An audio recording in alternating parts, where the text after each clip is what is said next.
61 years old. I just turned 61, 29th of September. I'm from Phoenix, Arizona. Pretty decent childhood, pretty happy kid. Irish Italian. And, nothing too funky really going on. Played a lot of sports, had a big spirit, And my father, if you know the great play by Arthur Miller, Death of a Salesman, was Willie Loman.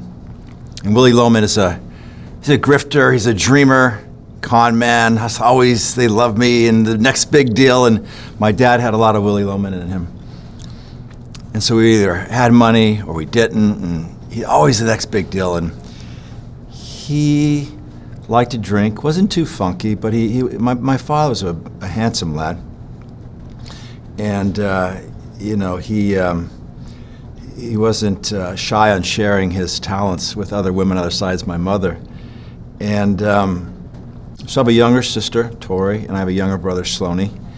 And I was about 12. At the time, one thing God gave me a lot of gifts, but God gave me very strong legs.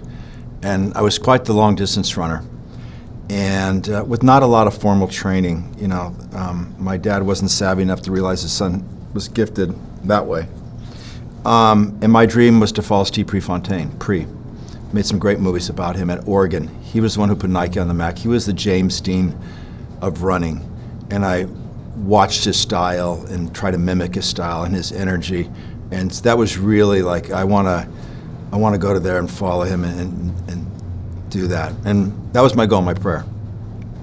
My father one day sat us down at the dinner table, and I could see something, the energy was different. And he said, "Kids, listen, it's very sad for me to say this, but I made the decision to leave your mother." And my sister started crying. And I'm like, "Well, Dad, when are you going to leave?" And he said, "Tonight." I said, "Oh, man." And he left, and I ran after him for like 4 miles. He would stop, and I just kept running, and really broke my heart. And I love my father now. I've forgiven him for everything. We'll probably talk more about that later. But because he wasn't a right kind of man and didn't pay child support, didn't pay alimony, my mom, God bless her, had to raise 3 kids. So we had to move to the hood. We were living in Scottsdale at the time, and we had to move to the shitty part. And it was, government housing. It was food stamps. It was powdered milk, and just a lot of funky people. And I'd see my dad, and I was just trying to adjust to this new environment, and kind of the real epicenter of how my life changed, my, kind of trajectory.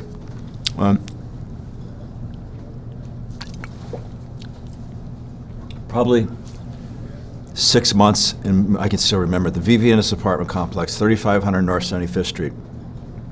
I was kidnapped, and I was used for child pornography, and I was tortured. And the guys that did it put a gun to my head, and they threatened to kill my brother and my sister. And I believed them. I kept that secret until I was 27. Arizona at the time, interestingly enough, had one of the highest child abduction rates in the country. I never ran again. And something, Mark, happened interesting. A lot of things happened that night. One is, I've since profiled people that do that for law enforcement agencies, different things, and I have an organization that we've not ended, but we've eradicated a lot of child sex trafficking around the world, particularly in South America. And so I know kind of how these cats move. And without a doubt, they were going to kill me. I had an angel that day. They got scared, and I woke up drugged in a bowling alley. Because I had, some, let's just call it acting abilities or compartmentalizing things, and because they scared me so much, I just told everybody I ran away. And I kept that secret, like I said, till I was 27. And, that was the first time I've ever been touched like that before. And so I've got the gun to my head. I'm also getting hit, and they're saying a lot of, bad things to me. But they're doing things to my body that feel good. So my arousal template at the tender age of 12 was hyper. It just got like, you know, and I had this, and then after that happened, I just had so much fucking anger and so much violence in me. I put my mom in the hospital. You know, she just said, son, what's wrong with you? And, you know, and I started selling my body on the streets, you know, mostly men, sometimes women, got involved in a lot of crazy things, you know, as one can imagine. And I hated myself. I had really low self-esteem. I always say what I would do for a fucking cheeseburger, you know? And I was just really lost. And I kind of got through school, kind of did that, kind of played sports a little bit, but wasn't really kind of fully engaged. And this is 87, let's call it 82, 83. And I'm drinking, you know, I'm pretty much full-blown by the time I'm 14. You know, I've got a pretty good thing going on there, habit. And you know, cocaine became really big in the 80s. You know, it was like it just, whoa. And I was like, oh, wow. And in Arizona, in the winter, a lot of the baseball teams, you know, professional baseball teams would come train there. You know, Chicago Cubs, all these. And my girlfriend at the time, Debbie Flanell, I can still remember her name, she was Cuban. And her father was the general manager of this new resort, the Phoenician, which is the new. And so I'd go there and have drinks with her and a lot of the ball players because of her father, and, you know, the South American guys would come in. And we're just talking, having drinks, and one guy says, hey, can you give me some blow? And I said, sure, I'll get you some blow. And I got him an 8-ball. And that led to me going to Miami, and that led to me being, you know, a pretty well-known drug smuggler. There's a great documentary called Cocaine Cowboys, and I knew all those people, and that was a really epic time to be in Florida. It was really a Wild West, and I saw things that, you know, most folks shouldn't. But that anger that I had was intimidating for people. I mean, I'm not a big guy, obviously, but I would think about what had harmed to me and become my superpower. And so I did that for a couple of years. And, you know, you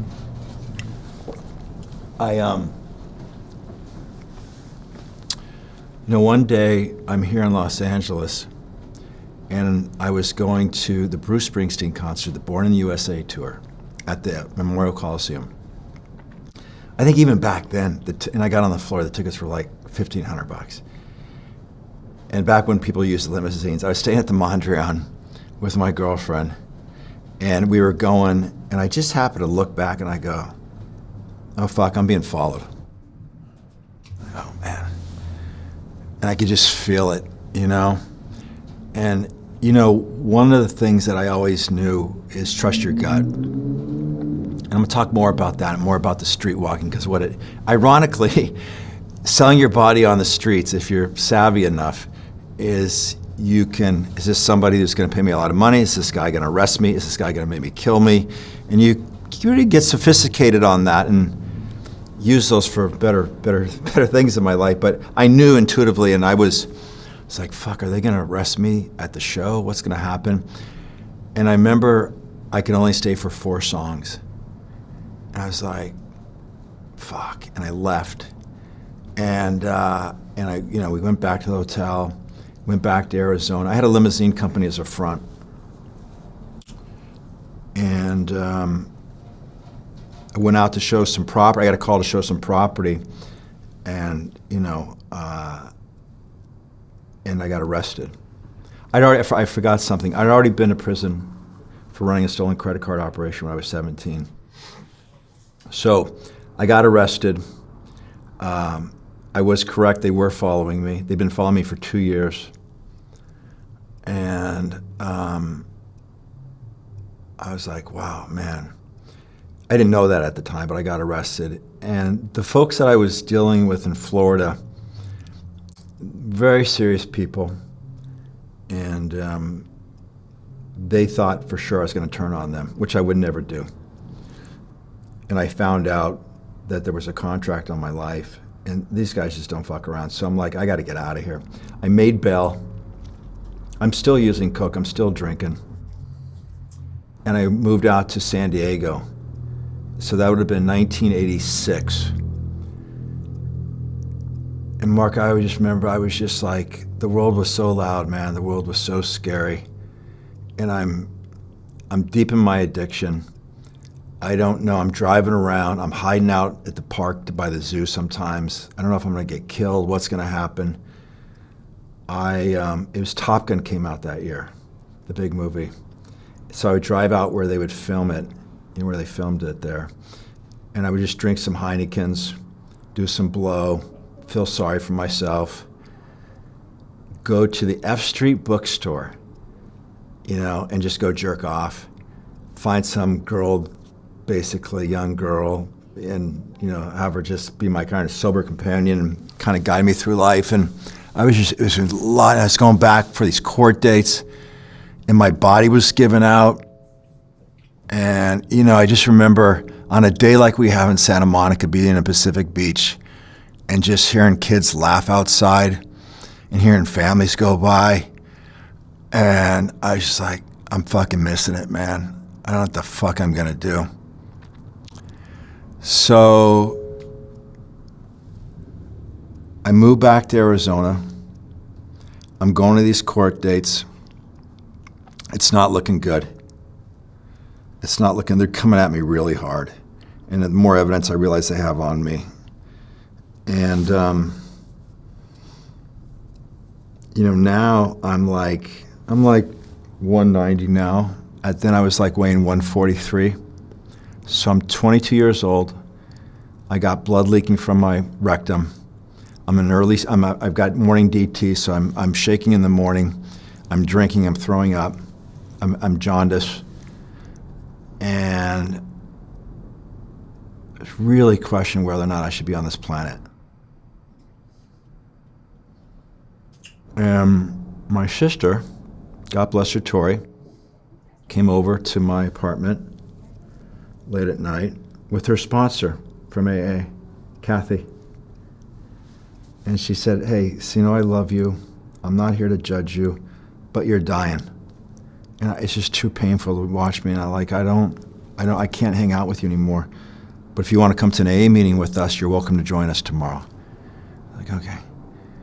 And for whatever reason, buddy, I went to my first AA meeting, January 5th, 1987, the North Scottsdale Fellowship Club, and it stuck. So I'm coming up on 39 years of sobriety. There's physical sobriety, and then there's emotional sobriety. So, and you know, I like to use the word God because I found a God of my own understanding, and I'll talk about that. But for whatever reason, imagine what I just told you, the DT is bleeding from my ass. I have to drink. My body would give out. And then one day it's just gone. And every once in a while, I might be lucky to fly first class or a nice party. It's free. It's always free, right? And I think, but nothing, no real cravings. I haven't had a drink, not even close, not even below nothing. Through a fluke with the government and their seizure laws, my lawyer was very savvy, Larry Kazan, was able to get one of my limousines back. So I started driving the car again to make money and kind of take care of myself. Because I knew there were probably still eyes on me. Oh, imagine this, being 22, all this, and leaving an AA meeting and looking out and seeing them, the DA with the long lens still watching me. I'm like, oh man. I'm like, oh fuck. And I learned the most important thing, which is to learn the power of saying, I don't know and I'm scared. I need help. I need help. It's really important to say that I need help. And, you know, I had two cars, my limousine, my partner and I, my buddy Barry Jenkins, beautiful brother. We both had runs that night. My run got extended, and he came back. We kept our cars in the apartment building there on Indian School Road, 78th Street. And those guys that were following me caught up to me. And they were inside the apartment waiting to kill me. And Barry came in, and they tied him up with the vacuum cord and duct tape around his mouth, and they threw him in the shower. And my run kept getting extended. And they were getting nervous, and he got nervous, and he just kind of hobbled out. We were on the second story, and he jumped in, they shot him. And thankfully he survived. So I came back, it's a police scene. And, those kinds of things back, when I was using, I'm like, okay, whatever, this is just the way life is here, Now I'm sober, and I'm fucking feeling every emotion, every pain, and like, whoa, man. And so I literally run to the Scottsdale Valley Lano Club because I knew back then I'd run to meetings, not because I wanted to drink, but because I knew if I'd go there and tell the truth, the fever would pass. I knew I would hear something. And my sponsor, Jay, he used to run the heroin trade, Lower East Side of Manhattan. He's hearing my story. And everybody knew at that time Barry had been shot because they were at the Scottsdale Memorial Hospital kind of saying a prayer vigil for him. And he's listening, and he said, hey, are you ready to say the third step prayer, Seano? And I said, yeah, Jay, I'm ready to say it. And the third step prayer goes as following. It's something I say every morning, Mark, start my day here down the street. I don't miss it. And we did it, the way we did it, and the way I do it with guys that I'm blessed to work with and sponsor, is we get on our knees, we hold hands, and the prayer goes like this: God, I offer myself to thee, to build with thee, and to do with me as thou wilt. Relieve me of the bondage of self, that I may better do thy will. Take away my difficulties, that victory over them may bear witness. Those I'd help, thy power, thy love, thy way of life, may I do thy will always, amen. And I started sobbing. For the first time in my life, I really started crying hard. And Jay said, Seano, why are you crying, man? And I said, I just don't feel alone anymore. Whew, that was powerful, man. That was really powerful. And so they caught the guys, thankfully, and we dealt with all those shenanigans. Now I'm still going to court, and my lawyer, Larry, called me up. So I'm about 7 months sober at this time, 8 months sober. I could tell it was not good news. And he goes, hey, my partner, back in when I was smuggling cocaine, just turned state's evidence against you. He made a deal. And I was like, fuck. And now, like, they're going for like 10 years. And there's, I wasn't like, well, this is God's will for me. I'm going to prison. And so my sponsor, like I said earlier, taught me to tell him everything. And I learned the importance of not living in secrets and just no matter what. And once again, I was a much different person back then. But this was truly kind of my mindset because I didn't want to go back to prison. I did not want, especially the prison they wanted to send me to. So I said, Jay, listen, I just found out this guy turned state's evidence against me, and I'm just going to have him killed. Because I just can't deal with this, man. And he didn't go like, dude, Seano, you're out of your mind, you fuck. He goes, I think it's a great idea. He said, I think it's a great idea. But let's just sit on it for a day, and we'll talk about it tomorrow and kind of figure out what you're going to do, right? And the reason I tell you that story, because one is there's a real art when people tell you things that you can offset it with humor. And there's something very powerful about that, and I've gravitated towards people who can take and I do that in my work, which we'll talk about later. And there's another thing, too, why I told Jay that. Because I knew that I couldn't trust myself, and I knew that he could see things in me that I couldn't see in myself, and I knew I just had to tell somebody. So, of course, I didn't do that. And it passed, and we figured out that I can't do things like that anymore. Not drinking was easy. Abiding by the law was very difficult for me because I'm a guy who the rules don't apply to me. I'm going to figure it out. I don't want to put in the fucking hard work. I'm Irish, resentful. We like to fucking take care of business. And that was really hard. So this is before cell phones, before internet. And one of the things I did in my early sobriety, I got very active in AA. I just all my jive. I started sober young people's dances. people that couldn't afford, they got married, I take them out in the limo, do stuff like that, it's just got me out of my fucking head, man. Service, man, just help people without, it's just, and the payphone, we had a payphone, and, people would call, hey, is there a meeting, or what's happening, da-da, and the guy calls and says, I'm really in bad shape. I said, oh, do you want to come to the meeting tonight? And he goes, no, I need somebody to come out and talk to me. And back in those days, Mark, people would do it, not so much anymore. And we'd say, hey, I got a wet one. Anyone want to come join us? And guys stay. That was AA is fucking beautiful. You just go out and talk to the guy. Nobody wanted to do it. I think it was like a Friday night. It's like, okay, I'll drive out there. And it was like, it'd be like driving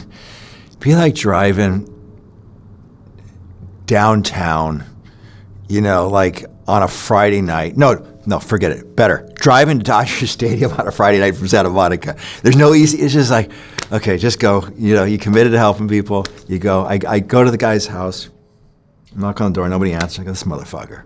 I knock again, nothing. I go, God damn it. So I open the door. I said, hey, it's Seano from AA, anybody here? And and I look over and I see the guy, I go, oh, fuck, man. I can't believe it was the DA agent, one of them that arrested me. And I got him sober.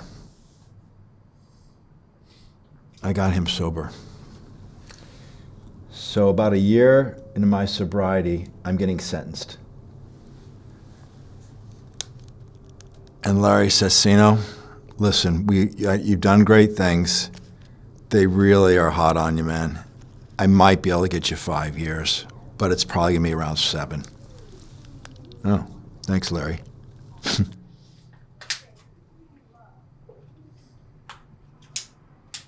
Courtroom. There's probably 300, 400 people from AA there because they believed in me. That's what we do. We show up for people when you believe it. And, the district attorney presents their case and saying, why I'm such a bad person. I haven't learned anything, and I'll continue to offend, and blah, blah, blah, blah, blah. Oh, geez. And then my lawyer calls up the agent, special agent, boom, says, Your Honor, points to me, that man saved my life. I beg you don't put him in prison. I'm a better agent, I'm a better father, I'm a better human being because I've watched what he's done in this community. These people are here because of what he's done. Please, I put my badge on it. Don't put him back. And, I looked at the judge, and I could see he took a beat. And Mark, you couldn't hear. It was like you couldn't hear a pin drop.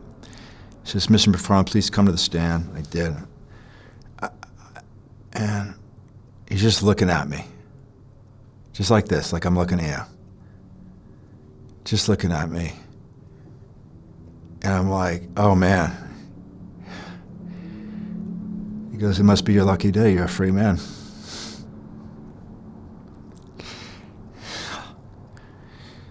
And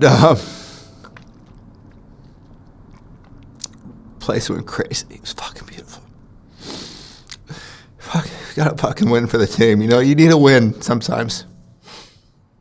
And I'm proud to say I haven't gotten any kind of trouble. I've never reoffended. I've never done anything to get me. I'm scared straight.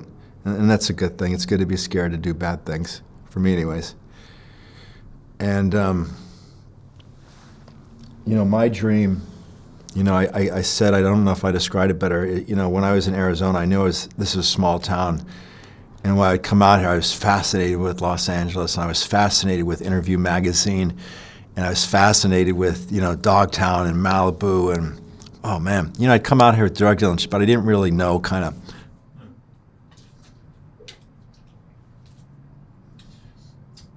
One of the guys I met in AA, Bruce Cano, was a frontman for this band, the Jetsons. They're a very big band time, opening for Annie Lennox and B-52s, and one of the guitarists, and I wanted to act. I wanted to be an actor. I didn't know anything about it. So I want to. My sponsor's like, "What do you want to do?" I said, "I want to be an actor." He goes, "Well, let's figure out how to do that." And I went to Scottsdale Community College, did a little play, and did that. And this guitarist's wife had a friend here in L.A. she worked for HCAM Productions, and she was doing a lot of commercials. Her name's Sion Chafin. And she really believed in me. And she goes, I'm doing, I'm on the road all the time. You should really come out here. You can stay at my place. And I said, wow, Sion, thank you. And she was dating an unknown director at the time, David Fincher. And they have since married and won a lot of Academy Awards and made it some of the greatest movies. So Sion was kind enough to offer me her beautiful home there off of La Brea in Beverly. And I stayed there and worked. It was fucking terrifying. I didn't know anybody. And it was when, and I didn't know how, like, I was so fucking, like on streets, like from 4 to 7, you can't park. My car got towed a couple times. It's like when everyone rode motorcycles. And like, I was just like, oh man. Just did what I did. I went to AA meetings. I got into Playhouse West, an acting class. Bob Carnegie ran it. And I started doing my classes and started, learning about the technique of acting. And I popped on a couple national commercials. And my sponsor, Dylan McDermott, at the time was in the height of his fame. He was dating Julia Roberts at the time. And he just did a big movie, Clint Eastwood, called Inland Empire Fire. He goes, I'm directing this play called Short Eyes with Don Cheadle. A lot of big names are going to be in it. I can't use it, but come audition for it. And I said, I'd be honored. And so I auditioned for it, and I got the part. We actually did it, the Pink, down here on Main Street. And it was a fucking huge hit. And it put me on the map. And I won all these awards. And I was working for Jeff Goldblum as his driver stand-in. And I did 3 movies with Jeff, and I learned so much about the craft of acting, so much about being a professional, the most prepared person on the set. And he really took me under his wing. He was unbelievably kind and gracious to me. And he got me in the follow-up to Jurassic Park. I think it was Lost World. So I got into that, and I nailed a nice little part for an up-and-coming actor. I got signed by William Morris, and then my dream was to go study with David Mamet and William Macy, Atlantic Theater Group, and I got into their summer program in Burlington, Vermont. So it's 1996. I'm 10 years sober. I got all these great things happening. I finished up my time there, like 6 weeks there. And I'm riding my bike down to Lake Champlain and say, God, thank you for this amazing experience. This is just, I can't believe all this great stuff's happening. And I'm riding my bike and I got ran over by a car. Some young kid, he said, see me, and I'm paralyzed for 3 days. C1, Christopher Reeve, controls all your movements. And they do this emergency surgery. And now, I don't know if you've ever seen anybody in a halo. I've got the fucking steel girder thing on me. And I didn't do any pain pills. Not because I'm so tough, I just didn't. I toughed it out. I just didn't want to put anything in my system that would jam me up. After the surgery, a couple days, and then I got off it. So now I'm in my little studio apartment here on Ocean Avenue, down the street on Ocean Pacific, and I can't do the movie. And I'm watching Entertainment Tonight, do live feeds from where I was. And there were moments where I'm like, fuck, man, that could have been me. But I was mostly grateful that I still had the use of my legs. 7 months into that, with the halo still on,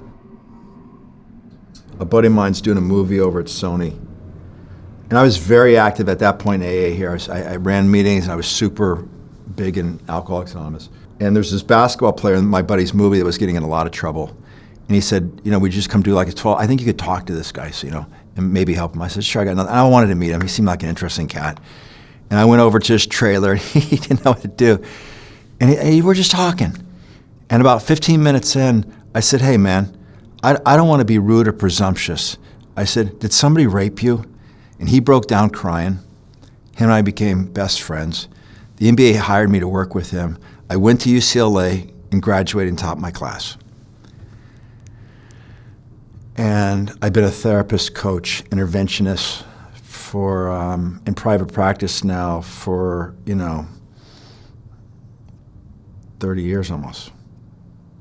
So I earned my living basically cracking hearts, letting light in. And I just kind of went on my own. And, one thing led to another. And, you know, besides suffering from the disease of alcoholism, I suffer from the disease of sex addiction, love addiction. Bad.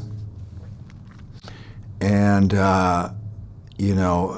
and sobriety, even though I was physically sober, back when there were street prostitutes, I go down on Fig, you actually get street prostitutes on Lincoln, and would do that. And I didn't do the bookstore stuff so much. I'd act out with men sometimes because I was so lonely.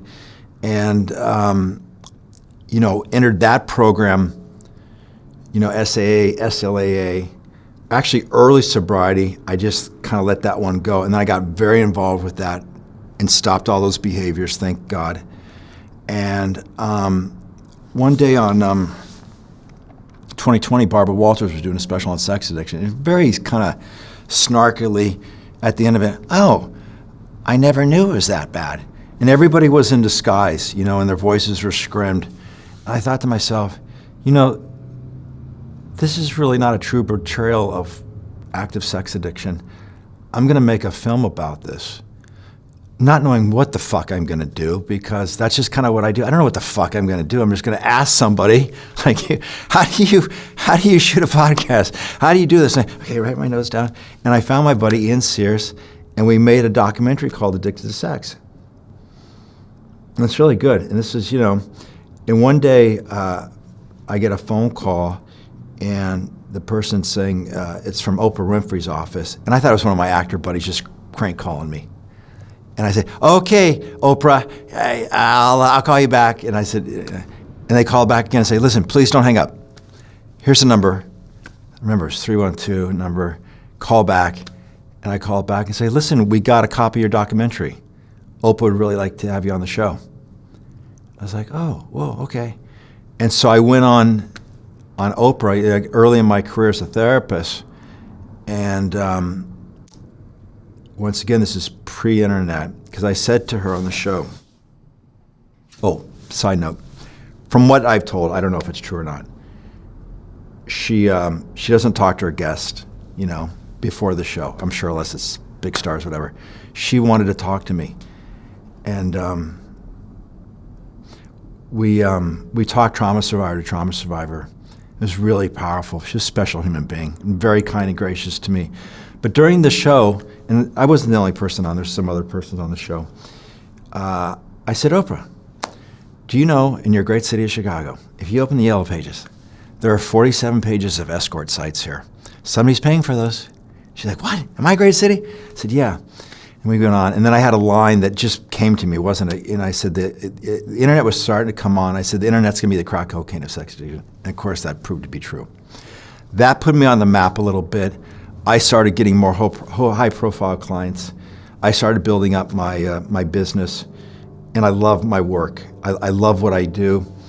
And one day, I'm driving in Venice on Shell Avenue, across from the fire station where Irwan is, and I see this kind of building that's kind of beat up, and I'm like, oh, what is it? And there's a for sale sign. I was like, oh, what is this? Wow. And this is when Abbott Kinney started to get really hot. And I was married at the time, and Nicola, good, and I said, I want to buy this place, and I want to create a center. She goes, how are we going to afford it? I said, don't worry, I'll figure it out. She goes, you always say that. I said, I always figure it out though, don't I? Because at the time I had a mortgage, I had an apartment, I had a lot going on, and a lot of people wanted it, and so the owner wanted to meet with all the prospective buyers, and so I met with this guy, and the place was fucked up. It was in shambles, and it was just funky. And he comes in kind of wild-eyed and something. He said, and kind of just talking. I said, oh, he was talking about his kid. I said, were you at LAX court? He goes, yeah. I go, how do you know? I go, well, I work with kids, and you were mentioning something. I said, I had a feeling you might have been over there. He goes, yeah. And we started talking. He goes, can I talk to you? I said, yeah. He goes, I can't stop smoking crack. I said, oh, fuck, okay, man. I said, and he goes, will you help me? And I go, yeah. He goes, I got to tell you something else. I can't afford to pay. I said, take it out of the closing costs. And he said, the place is yours. And my vision mark for that was I wanted to be a cross between Motown, when Barry was running it, you know, and Marvin would come sing back up on Diana, and Michael would come join in, that kind of harmony, that kind of discipline, that dedication, that etiquette, the eloquence, songwriters would be working over there, and then Haight-Ashbury Free Drug Clinic.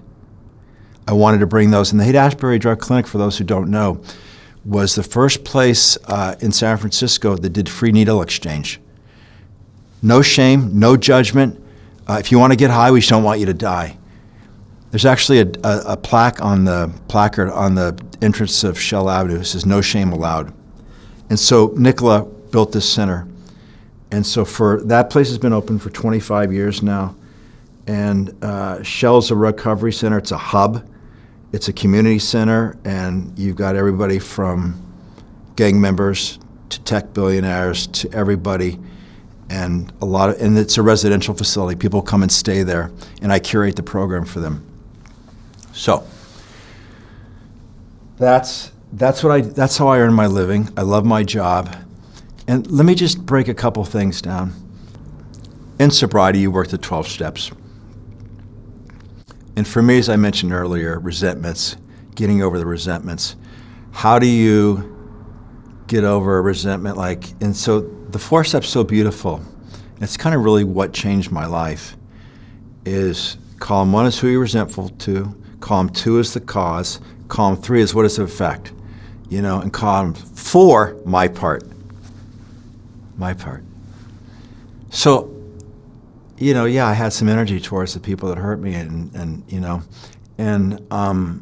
but what I learned, buddy, was the following. Shame on them for treating me that way, and shame on me for saying that way. And nobody can blow my light out unless I give them permission. And the only person I suffer from is McFarland. And the world doesn't need to change, I do. And once I got really hip to that, the light could really reach me, and then I started really flying and doing things I thought. And I took all those bad things, man, those horrible things that happened and I just made that my superpower. So I'm blessed when I go to Rwanda to work with genocide survivors, or I go to northern Uganda to work with children soldiers who are kidnapped for 5 or 6 years, okay? I don't speak the language, but I speak the language, okay? And we know there's a thing there. And I just took all that, and I've been blessed to, you know, do things like that because God gave me a gift. See, I think God spared me that day, and I have an ethical, spiritual responsibility to give it back, like why I'm doing the show, to carry the message, whatever it may be. And I just believe in you, and I believe in what you're doing here. So those things changed my life. And those are things I really try to help people. People come in with all kinds of trauma and different things, and I help them shift the narrative, shift the consciousness, forgiveness. Why do you want to hang on? Yes, I know they did that, but do you want to keep living your life that way? Blah, blah, blah. So those are things. And then the thing that I'm probably most proud of, besides my 38 years of sobriety, is my son, Dylan McFarland. And he just turned 22. And one of the big things we teach at Shell is ending generational trauma. And how do you end generational trauma? Well, you end generational trauma by not marrying the things that you grew up with. So my son has never visited me in prison. He's never seen me high. What he's seen is me show up. What he has seen is, be blessed to some of the people I work with, master classes. I taught him how to look a man or woman in the eye and how to and shake their hand. I taught to always be 15 minutes early. I taught to always write a nice handwritten thank you letter afterwards, you know? And because of that, you know, some of the people that I've been blessed to work with, and, you know, it's, you know, like Tony Robbins, you know? And I remember Tony meeting him and just things like that. And so he is extraordinarily successful. And he's got many factories in China, and what he does is he sells mid-century furniture all around the world. And he puts a lot of people to work, and I love him dearly. And that's something I'm really proud of. And I like watching the father sober up. And I work with, you know, a lot of interesting cats, you know, and you know, we're helping a lot of folks over there. And, you know, these gangs, some of these gangs that we work with in Venice and different things, and And it's very powerful to me. And so I guess probably the most important thing I want to say is that I love myself a lot. And this is a guy who used to cut himself. This is a guy who used to look in the mirror and say, fuck you. And now I say, I love you. And I wake up in the morning, 4:35, like you do, and I say 10 thank yous. And then I make my coffee, I light my candle, I get in the zone, I manifest. I really believe in manifestation. I really believe in intention. I believe, if you got to see it, you got to believe it. What do you want to do? How do I want to live my life? And I go either Gold's Gym, and then I jump in the ocean every day. I'm blessed to live here at the beach. And then I go do my job. And I've been able to travel around the world. And Nicola, my ex-wife, we're best friends. And we still are in business together. We just bought another property together. And I've got my beautiful girlfriend, Brianna, and she's taught me things, and she's a great teacher, and she has my heart, and she's kind and gracious, and we pray together. And it's nice to find my person. And, I go to bed at night with a smile on my face. And that's just a little bit about me, man.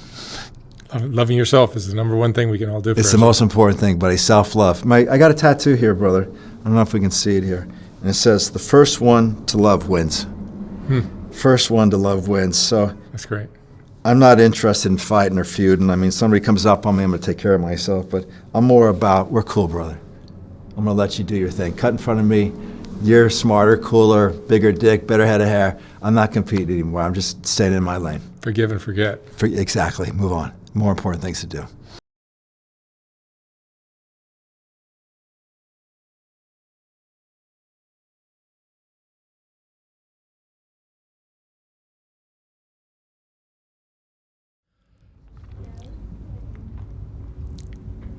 What would you say you're proudest of in your life? What I am proudest of in my life? The first thing that comes to mind is ending generational trauma with my son. That's great. And watch him do incredible things in the world. The second thing was being sober for as long as I've been sober. Yeah, those are both two big things to be proud of. Those are things that a day doesn't go by that I appreciate everything. Just being here with you, being on Main Street, I really do. And the other thing that I'm probably number 3 is Shell. And I want to talk about Shell because it's, This is your recovery center? It's my recovery center in Venice. So Shell is 1925 Shell Avenue.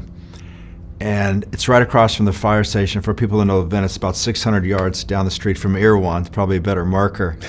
But the year 2000, I was driving around and I saw a for sale sign on this thing. I was like, whoa, this is really interesting. And this is when, you probably remember, this is like when Venice started really popping, right around there. And I was married at the time to Nicola, and we went and looked at it, and she says, I don't know if we can afford this. And I said, I'll make it happen, because one of the things I learned about my life is I learned how to make a bet on myself, and I'll figure it out. That's a great way to go through life. I'll make a bet on myself. And there was a bidding war for it because it was a very interesting property. It was this big office space and then a duplex in the back. And so the owner wanted to meet each person, and he asked me what I did. We started talking about it and what I do for a living and everything. And he goes, listen, I'm embarrassed to tell you this, but I'm addicted to crack. I said, oh. He goes, will you help me? I said, of course I'll help you. He says, I can't afford to pay you. I said, well, take it out of the closing costs. We shook hands, and we have that building, and we've had it. And the thing, my vision is I wanted it to be a cross between Motown in the beginning when Barry, was running this incredible factory, and Marvin would sing back up for Diana and Smokey and the song, and they're just making these beautiful creative music, and the Haight-Ashbury Free Drug Clinic. And a lot of people may or may not know this, but the Haight-Ashbury Drug Clinic was the first place to do needle exchange. And their whole motto was, listen, if you want to get high, cool. We just don't want you to die. And what that was like, no shame. So I wanted the creativity and no shame. We have a sign on our door at Shell that says, no shame allowed. And, it's entrepreneurs, it's athletes, it's, people, artists. And like, for instance, right now we have a little house, the Victorian house next door. So that person that's staying there had a job with the NFL as an executive, but he likes to do nitrous oxide. So it kind of made it hard for him to go to work. So he's doing great. He's there. The guys in the bottom is a gay couple. They met at Shell. One of the guys was married. They fell in love there. I sanctioned it. I watched them get married. Nobody ever thought that. So they're coming back for a little tune-up. And then upstairs is a very well-known artist who's turned his space into an art space. So there's so much beautiful things happening there. And probably, nothing I talk about is it's public. And I'm most famous for being Mike Tyson's therapist.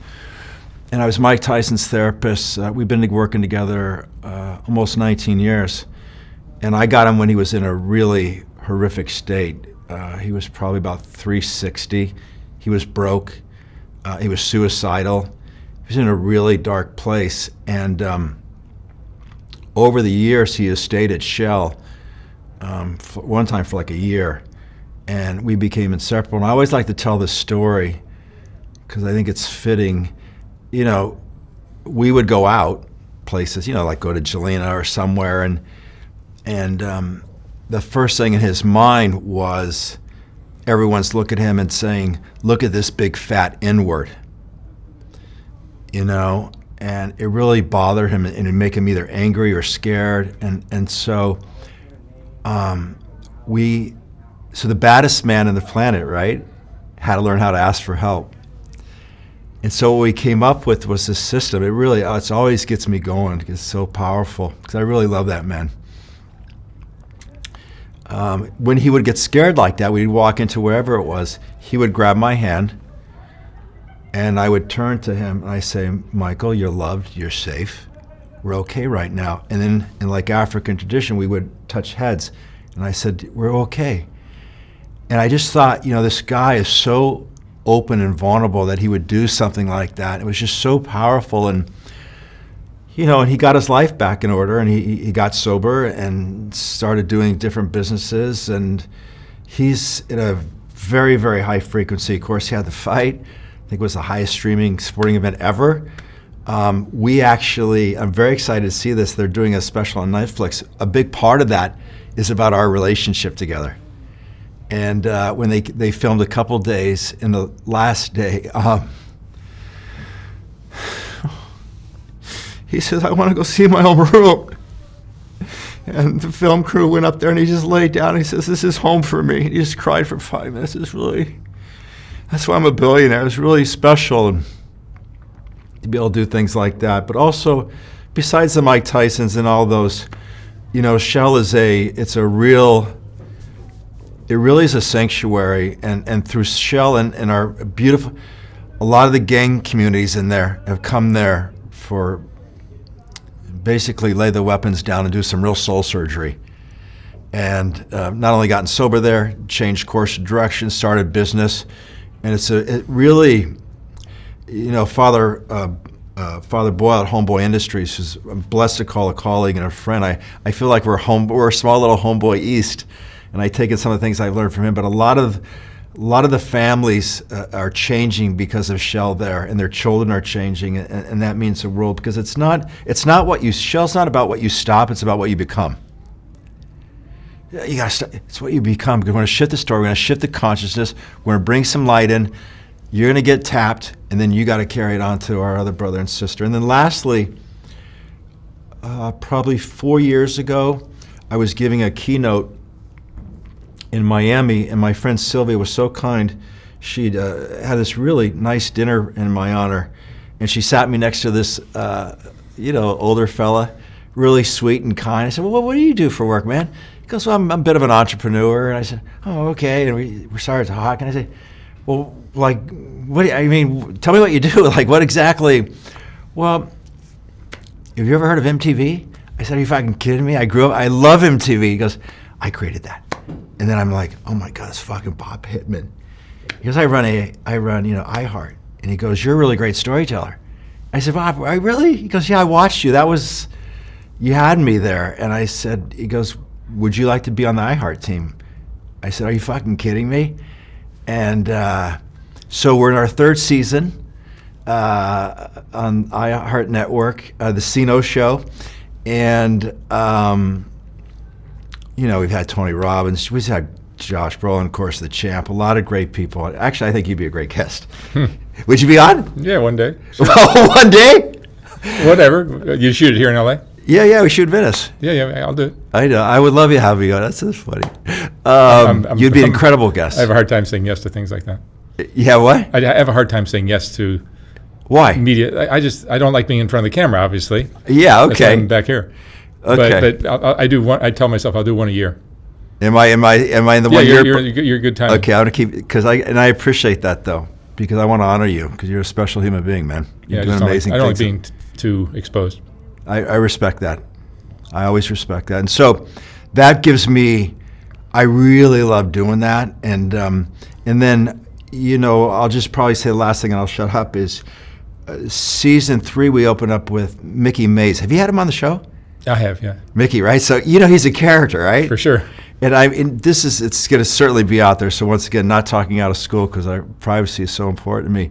Mickey and I, we worked together, and he was my first guest, and I wasn't sure what I was going to get because I watched him in other shows, and he can be a little rude and didn't really want to talk about addiction. He told me, and it's like, and we did it. He was unbelievably vulnerable. And for those who don't know Mickey Mays, he's this kind of comes from this, gangster family back east in New Jersey, and lots of trauma, lots of addiction. Got sober, changed his life, and is this very kind of renowned gambler. And he beat Vegas for I think 32 or 34 million. He's banned, and quite an interesting guy. Has an online. He's a smart dude. We filmed the show. He calls me the next day and he says, "Hey, I want to thank you. I can't. That was really. That's great, Mickey. Great." He goes, "Have you ever seen Stutz?" And I said, "Yeah, I know Stutz. Stutz is a documentary that Jonah Hill did with the psychiatrist." And I said, "Yeah, I know it. I know Jonah well. I worked with his brother that we lost to addiction, Jordan, very well." And he goes, "What do you think about doing a Stutz type?" I said, "Well, I don't know. Let me think about that because what we do is very, special and sacred. I would never want to lose your trust and get funky." We had a bunch of conversations, and so we're starting to shoot that. We've shot 4 episodes, and it's live, our sessions together, and I think it's going to be pretty good. I think people will be entertained by him. Hopefully they get something from what I'm saying. And I'm just putting art out there, trying to help people. I'm in the help people business, and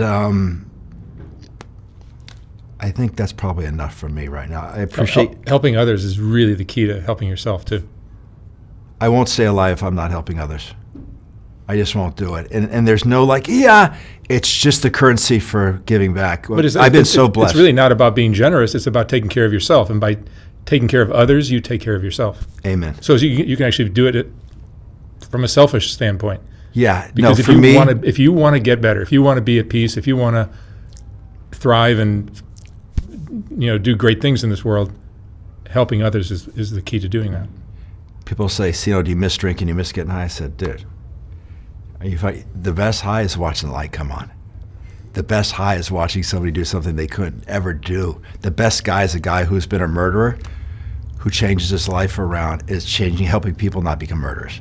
I mean, that's the best drug. It's beautiful to see these transformations. Pardon me? It's beautiful to see these transformations. It's the greatest gift in the world. And so I'm not going to stop selfishly rewarding myself with watching people doing amazing things in their life.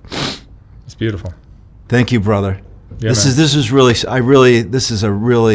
a nice gift that came my way to be on your show. We've been talking about this for a couple of years. Yeah, a couple of years, but it happens when it happens, right? Yeah, it happened. It happened. Awesome. Done. Great job, Seano. Thank you. Thank you, brother.